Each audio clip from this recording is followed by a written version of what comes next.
యేసుక్రీస్తు పరిశుద్ధ నామములో మీ అందరికీ శుభములు. ఈ రోజు కీర్తనల గ్రంథం 51వ అధ్యాయం చదువుకుందాం. దేవా, నీ కృప చొప్పున నన్ను కరుణింపుము, నీ వాత్సల్య బాహుళ్యము చొప్పున నా అతిక్రమములను తుడిచివేయము.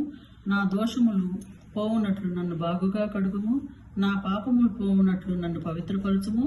నా అతిక్రమములు నాకు తెలిసేయున్నవి, నా పాపం ఎల్లప్పుడూ నా ఎదుటనున్నది. నీకు కేవలము నీకే విరోధముగా నేను పాపము చేసి ఉన్నాను, నీ దృష్టి ఎదుట నేను చెడుతనము చేసి ఉన్నాను. కావున ఆజ్ఞ ఇచ్చినప్పుడు నీవు నీతిమంతుడుగా అగుపడుదువు, తీర్పు తీర్చినప్పుడు నిర్మలుడుగా అగుపడుదువు. నేను పాపములో పుట్టిన వాడను, పాపములోనే నా తల్లి నన్ను గర్భము ధరించెను. నీవు అంతరంగములో సత్యమును కోరుచున్నావు, ఆంతర్యమున నాకు జ్ఞానము తెలియజేదువు. నేను పవిత్రుడనగునట్లు హిస్సోపుతో నా పాపములు పరిహరింపుము. హిమము కంటే నేను తెల్లగా నుండినట్లు నీవు నన్ను కడుగుము. ఉత్సాహ సంతోషములు నాకు వినిపింపుము. ఇప్పుడు నీవు విరిచిన ఎముకలు హర్షించును.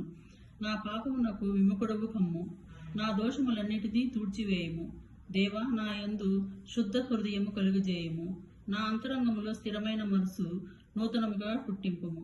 నీ సన్నిధిలో నుండి నన్ను తోసివేయకము, నీ పరిశుద్ధాత్మ నా యొద్ద నుండి తీసివేయకము.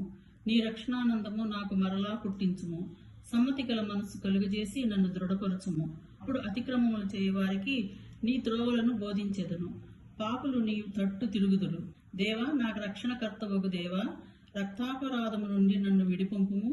అప్పుడు నా నాలుక నీ నీతిని గుర్చి ఉత్సాహగానం చేయును. ప్రభువా, నా నోరు నీ స్తుతి ప్రచురపరచునట్లు నా పెదవులు తెరువుము. నీవు బలి కోరువాడువు కావు, కోరిన ఎడల నేను అర్పించెదను.